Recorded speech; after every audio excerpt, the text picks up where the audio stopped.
Oi pessoal, tudo bem? Quem fala para vocês aqui nesse podcast é o Wagner, CEO da Hiperdados, a plataforma que aumenta a rentabilidade de incorporadoras e construtoras desde a prospecção de terreno até a entrega de chaves.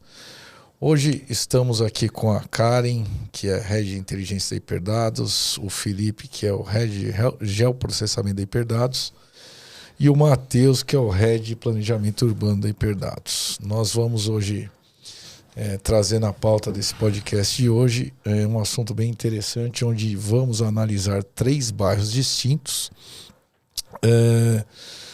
Qual é a dinâmica desses 3 bairros do ponto de vista urbano e como é que os empreendimentos eles se comportam, o desenvolvimento das áreas, transporte e assim por diante, né? E nesse sentido, os bairros são o Butantã, a Vila Prudente e a Penha. Um bairro fica na Zona Oeste, o outro fica comecinho da Zona Leste ali, mas é quase centro, e o outro já está indo lá bem na Zona Leste, né? Então, começando aqui, abrindo o nosso podcast, que é sempre os nossos seguidores estão elogiando bastante. Vou provocar aqui meus amigos de mesa, meus amigos e minha amiga de mesa, obviamente, né? Quais aspectos que a gente consegue analisar aí a diversidade imobiliária em uma região em São Paulo? Vou responder essa.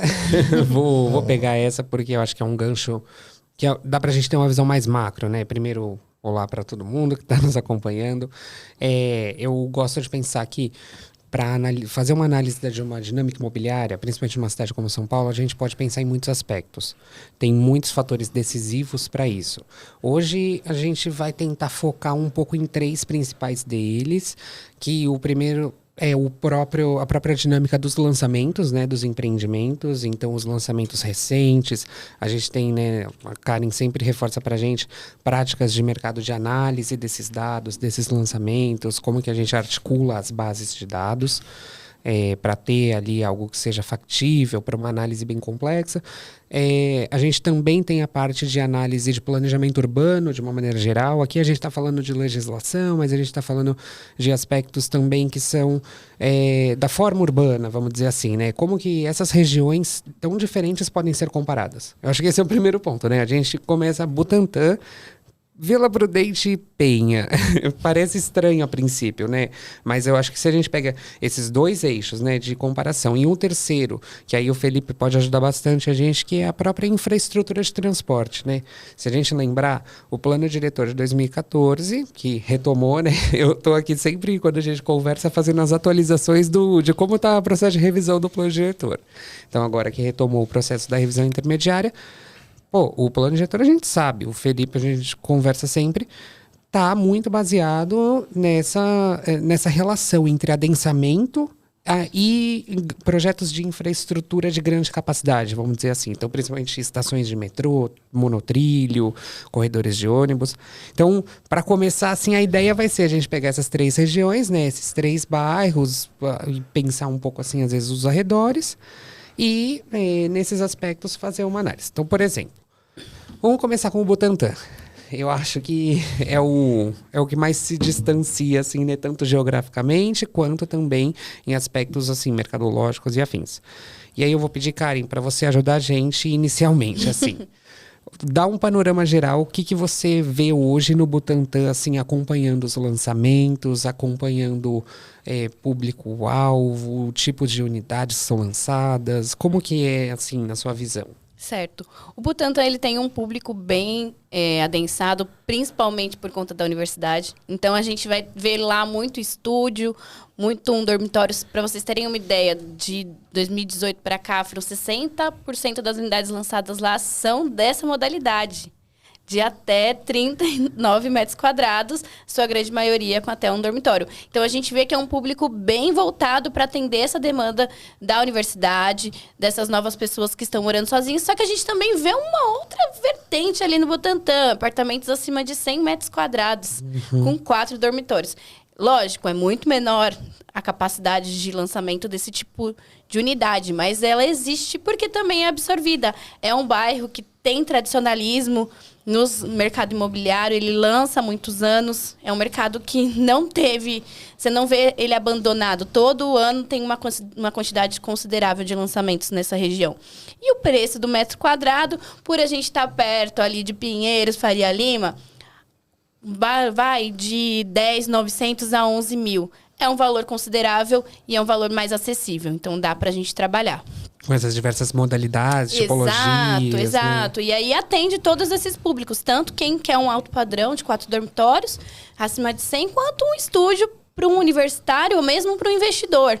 Porque a gente vê muito disso do investidor comprando, porque a gente sabe que o universitário não vai ficar mais do que 4 anos, mas os investidores eles têm investido bastante nessa modalidade. Para rentabilidade, Exato. né? É interessante, e aí eu jogo pro... É uma discussão que eu faço com o Felipe quase diretamente, assim, né? Eu já comentei aqui da relação de legislação, do plano diretor e de transporte.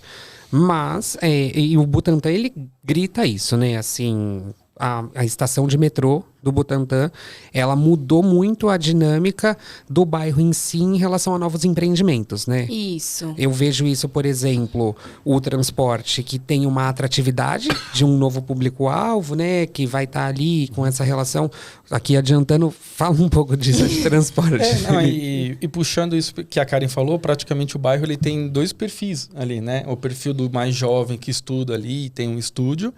E tem o da família que mora, às vezes um pai de família, tem filhos e tal, que às vezes utiliza mais o carro. E é legal entender essa dinâmica do transporte do Butantã, porque lá tem o metrô, claro, né? E, tipo, é um atrativo grande, ele é próximo a grandes acessos, tipo, para a Avenida Paulista, para Faria Lima. Então, tipo, o pessoal que mora lá, que torna tipo, o bairro como um dormitório, ele vai pegar esse transporte tanto para dia de semana para ir trabalhar, como de final de semana para fazer o lazer dele.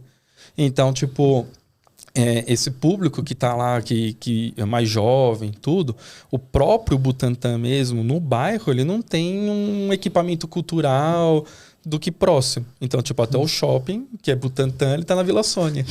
Então, você fala, pô, de qualquer jeito você tem que sair do bairro. Exato. E ao mesmo tempo tem essa família, né? Esse perfil de família, onde tem acesso a rodovias, a Marginal, lá você tem acesso a Regis Bittencourt, Raposo Tavares que está dentro, nasce ali. Então é bem interessante ver que é um bairro que tem esses 2 perfis e tem um perfil de transporte que atende os 2, entendeu? Isso é interessante. E aí a gente faz o vínculo, acho que suspeito para falar, né, pensando em planejamento e legislação, mas é só a gente olhar, por exemplo, 2014, como eu disse, né, o novo plano diretor, o entorno, as quadras do entorno do metrô Butantã, imediatamente, de um dia para a noite, viram um ZEU.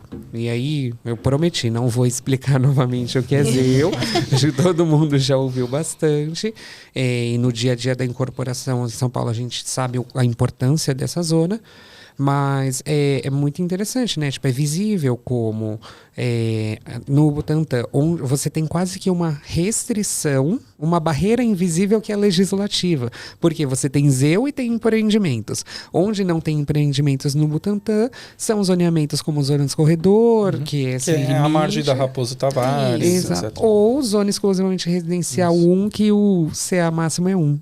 E não pode, né? E aí você vê a concentração grande de lançamentos e lançamentos relativamente grandes. A gente está com um lançamento lá de 1.200 unidades e consegue absorver. Exatamente. Essa é a melhor assim, parte do Butantã.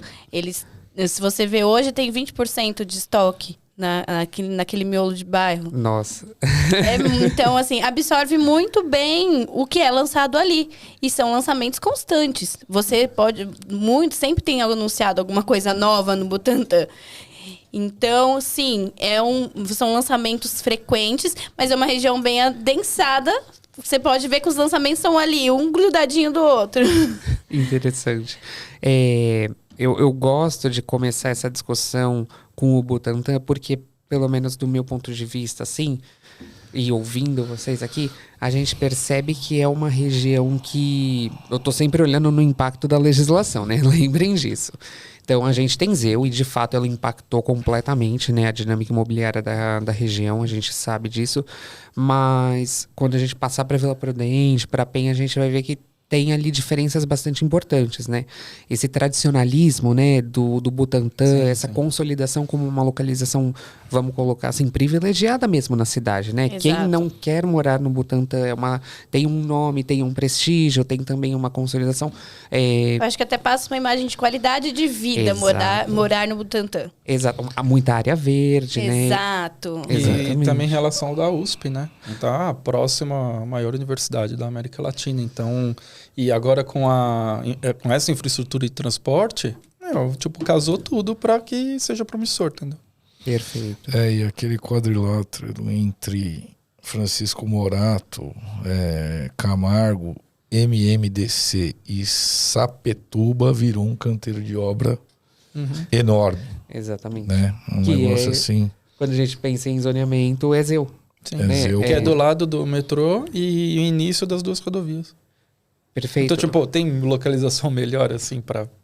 Não, de fato. E aí, quando a gente olha para isso, é interessante, né? Por exemplo, vamos olhar, vou fazer aqui um exercício que aí eu acho que é o que deve ter chamado a atenção do pessoal que está assistindo a gente. Como que vocês vão colocar Vila Prudente e Penha para discutir com o Butantã, né?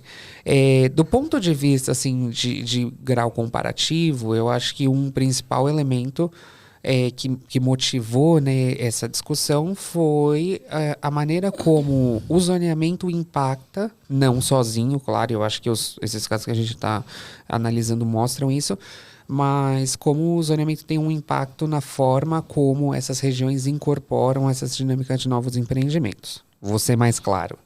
A Vila Prudente hoje. Vila Prudente, o Felipe me corrige, acho que foi lançada a estação Vila Prudente do metrô em 2010, né? Isso, igual ao Butantã. Igual o Butantã.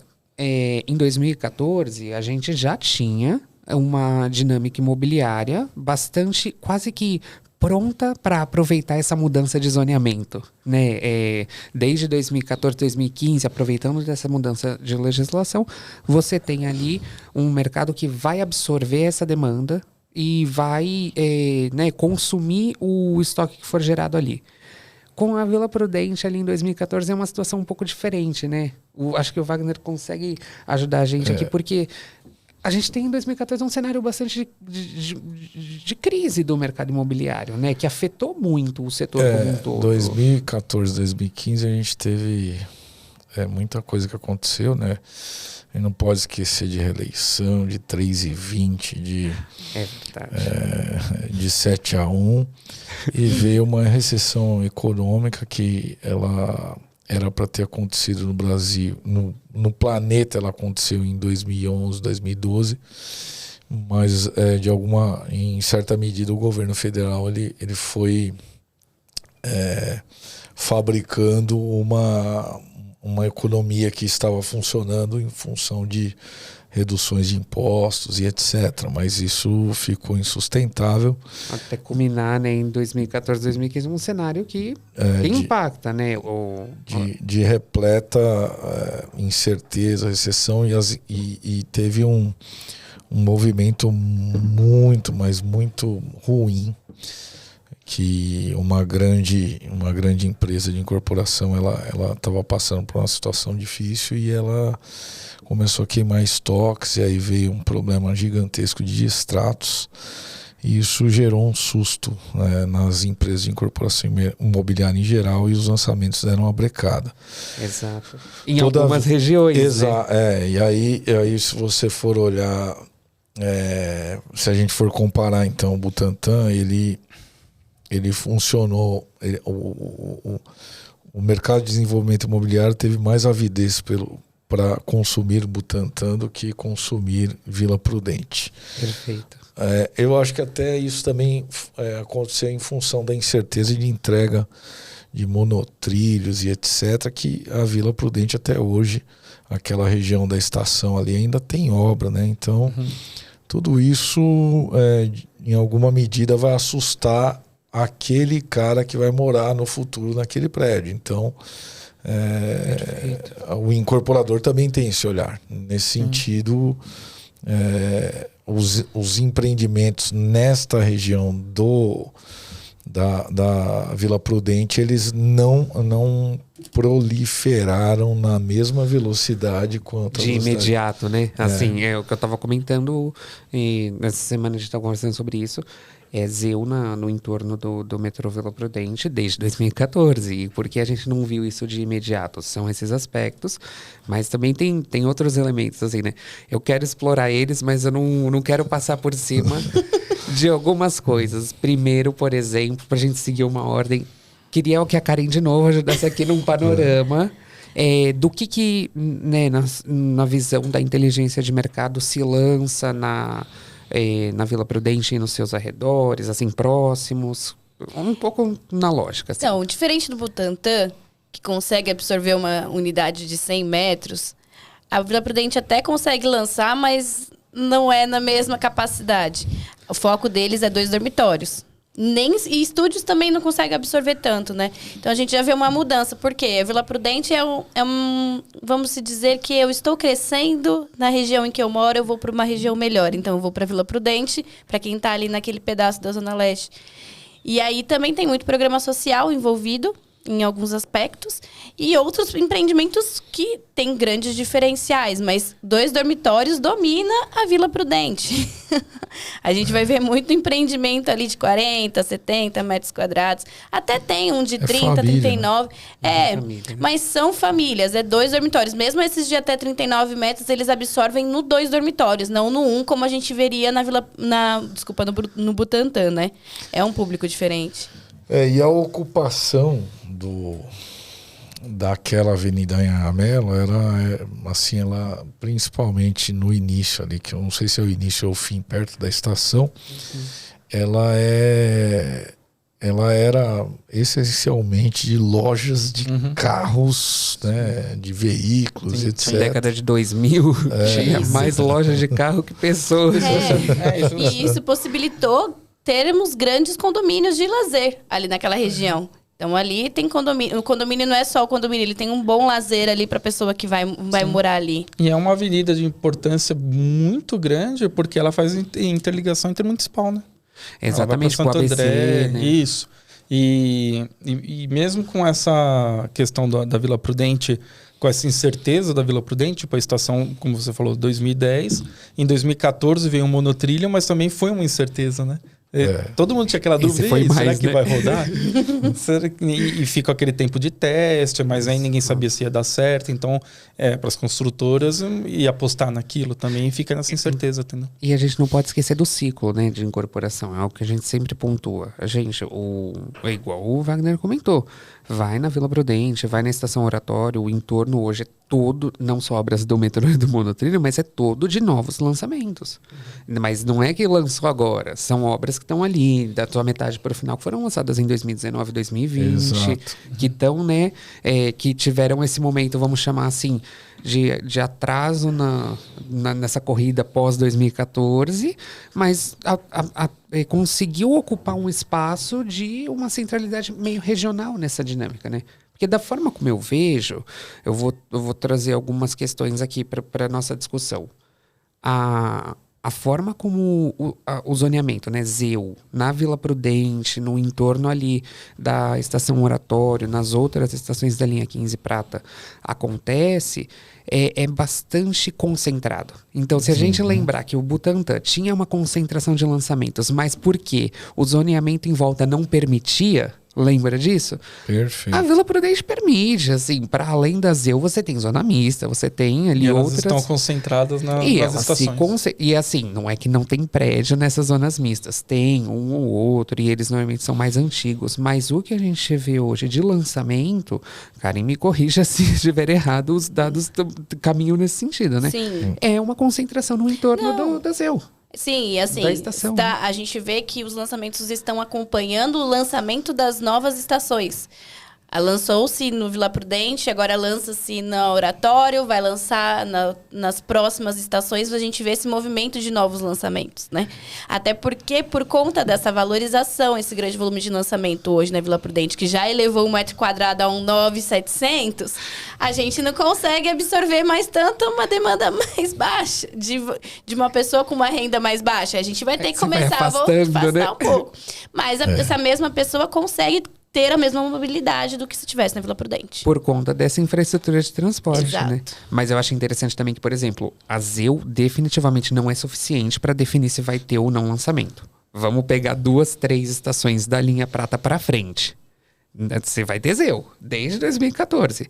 Mas não vai ter lançamento da forma como a gente vê hoje na Vila Prudente, na Oratório. E por que isso? Acho que também tem isso, né? Se você consegue estar mais próximo de uma localidade mais privilegiada e você tem esse aspecto da morfologia também, como o Wagner comentou, em Amelo era de muito fácil conversão para novos empreendimentos. Você vai ali numa estação anterior à estação Sapopemba, você tem algumas estações do monotrilho que são muito residenciais no entorno.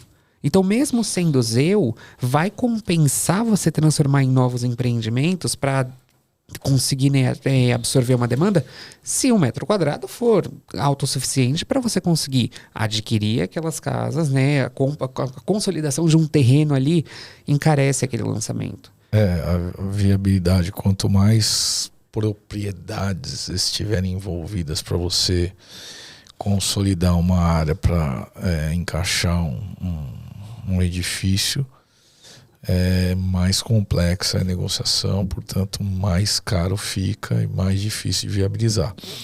Então o sonho, né, de quem trabalha com desenvolvimento imobiliário é trabalhar sempre com áreas grandes, porque com um único proprietário, mas isso em São Paulo hoje não existe mais, né? Então em um lugar que pode ser que aconteça esse problema aqui, aí é spoiler para o próximo.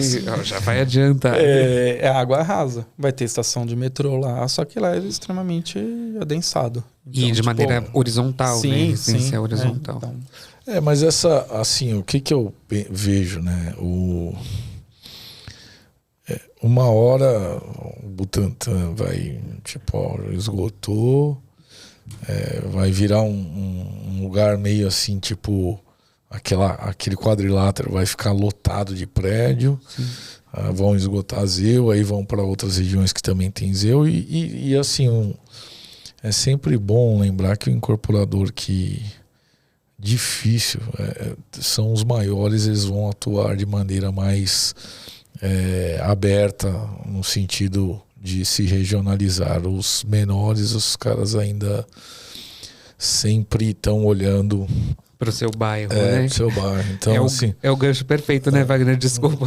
Mas é que, pra gente falar de Penha, a gente tá falando de uma dinâmica assim. Como comparar, né? Butantã, Vila Prudente e Penha. Pronto, o terceiro pilar aqui de coisas diferenciadas. Porque a Penha hoje... Vamos começar no mesmo estilo. Karen, faz pra gente um apanhado geral do que tem de lançamento na Penha. E aí, gente, vale acrescentar aqui. A gente tá considerando aqui a Penha e Penha de França. Porque se a gente for ver nominalmente, às vezes, algumas pessoas consideram a Penha do lado da Vila Matilde, mas ali é uma extensão. Então, ali naquela região, a gente vê um lançamento ali mais de 50 metros quadrados, 2 dormitórios, um pouco parecido com a Vila Prudente, só que os prédios são totalmente diferentes. O metro quadrado é bem mais baixo, 5.000 a 6.000 metros quadrados, só que a gente está falando de prédios de 4 andares. A gente não está falando de grandes construtoras, grandes áreas de lazer. A gente está falando de terrenos de 10 metros por 30 e com 20 a 30 apartamentos. Essa é a realidade hoje da Penha. Tem muitas casas, é bem horizontal, são terrenos grandes, mas a gente está vendo muitas incorporadoras locais lançando com empresas de vendas locais para poder fazer essa venda, esse escoamento dessas unidades que estão sendo lançadas. É interessante, né? A Penha parece que ela foge dos padrões do que a gente está acostumado de análises gerais, né? De dinâmica de mercado. Ela é bem local, ela tem uma dinâmica própria. A gente está entrando aqui numa esfera, vamos dizer assim, de especulação do futuro da Penha. Né? Vamos colocar.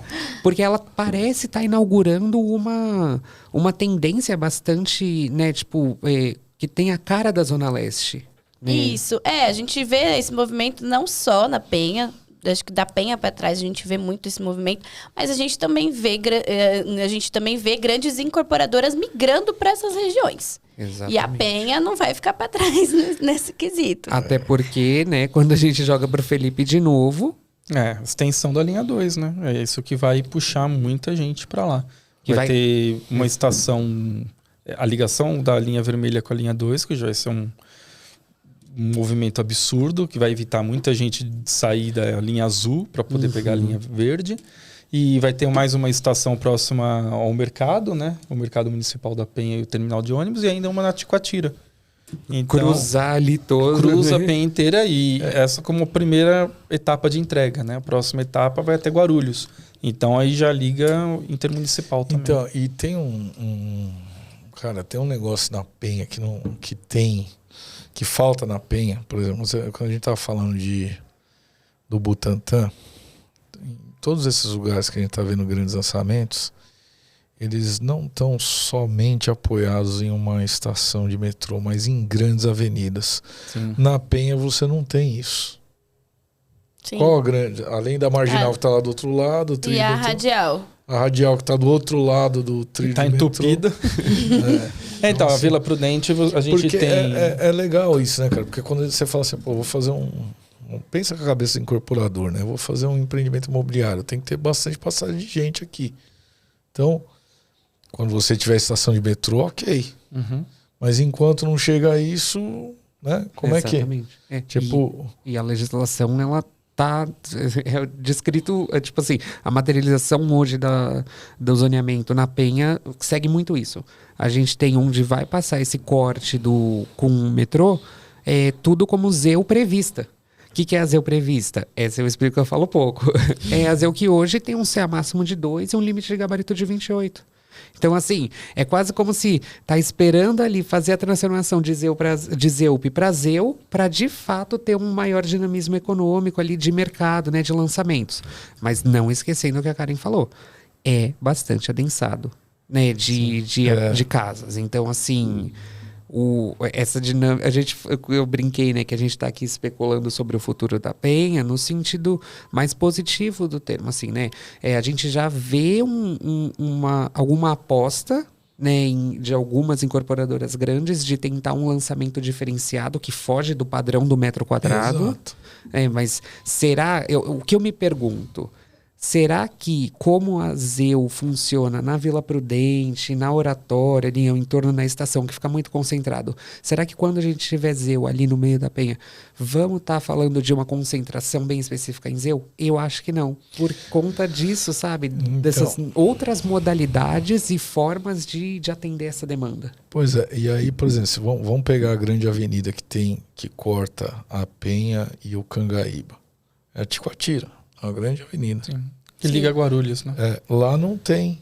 Lá, eu acho que a lei lá, o coeficiente de aproveitamento ali não é.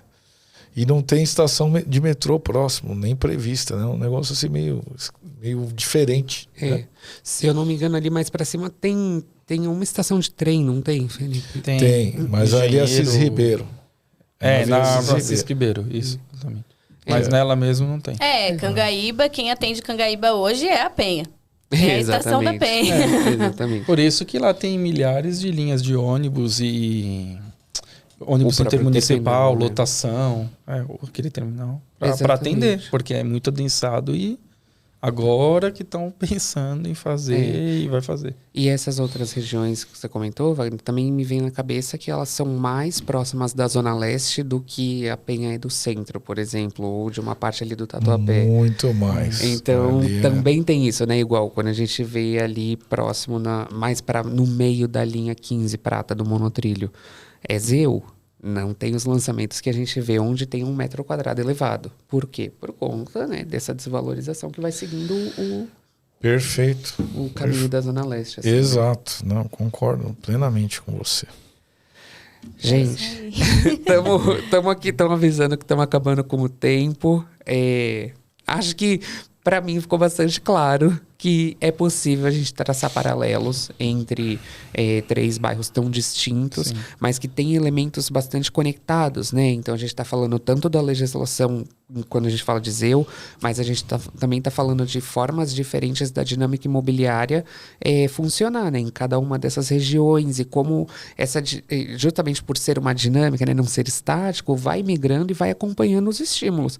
A Karen sempre fica de olho quando a gente vai falar de especulação, no sentido, né, de pensar para onde vai o mercado, como que vai mudar essa dinâmica, que incorporadora está tentando o que de diferente? Exato, a gente tem que ver também esses movimentos, a gente acompanha os movimentos das grandes incorporadoras, onde elas estão apostando as suas fichas, porque elas já têm uma visão do futuro, vamos dizer assim, de investimento, né? Então, é sempre importante a gente também estar de olho nesses novos lançamentos, o que eles têm para oferecer para o mercado e aonde eles vão oferecer. Até porque, às vezes, uma incorporadora que fez um lançamento específico, né? Vou dobrar o metro quadrado aqui e deu certo, é o ponto de partida que precisava para você Excelente. E se a gente fosse analisar esses 3 bairros aí, fosse...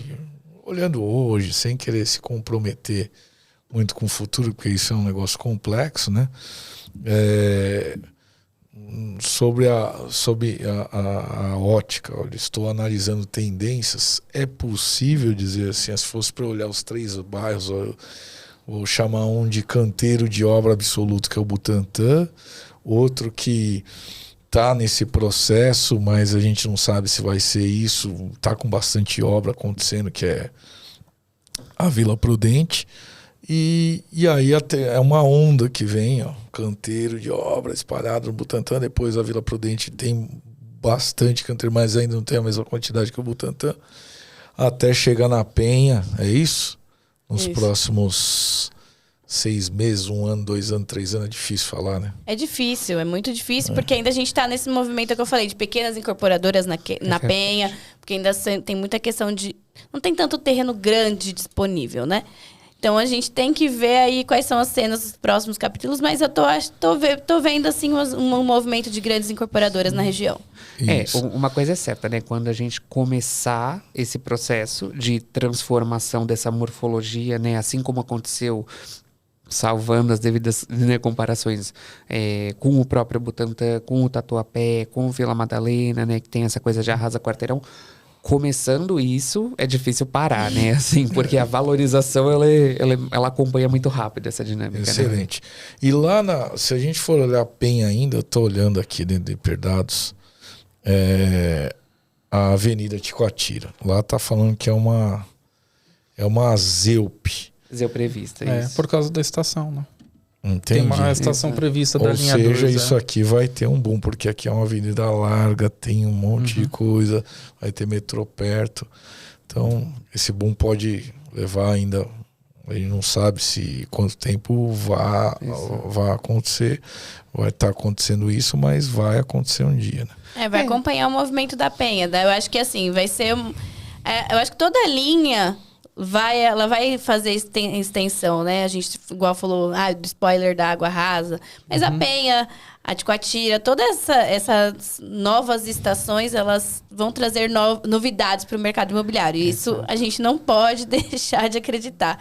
E agora é esperar para ver o que o mercado está preparando para essas regiões. E, novamente, né, acompanhar as mudanças de legislação, porque assim como o ciclo do mercado imobiliário ele é grande, né, em termos de, ele é longo, as mudanças de legislação podem alterar também essas dinâmicas. E aí, já me estendendo de novo, pessoal, vou passar pro Wagner para fazer o nosso fechamento, porque eu tentei, eu não sei se vocês viram, e eu continuei. Então, não consigo. Não, excelente. Acho que mais um bate-papo nosso aqui. Eu vou abrir aqui para uma palavra final e sempre lembrando que Perdados ele vai te ajudar de várias maneiras, pois hoje nós monitoramos 115 cidades em todo o território nacional, são mais de 1 bilhão de dados combinados com 4.000 variáveis, onde conseguimos entregar para os incorporadores, desenvolvedores e construtores 8 respostas muito precisas sobre decisão e análise de negócios imobiliários. Então, passo aqui a palavra para a Karen aí para dar um fechamento, depois o Felipe, depois o Matheus, e é isso aí, galera. Muito obrigado. É isso aí. A gente vai continuar acompanhando o mercado, trazendo novidade para vocês, conversando, batendo esse papo aí para a gente entender um pouquinho melhor como é que funciona essa dinâmica do mercado imobiliário, e não só aqui em São Paulo. Em breve traremos novidades de outros estados aqui para vocês.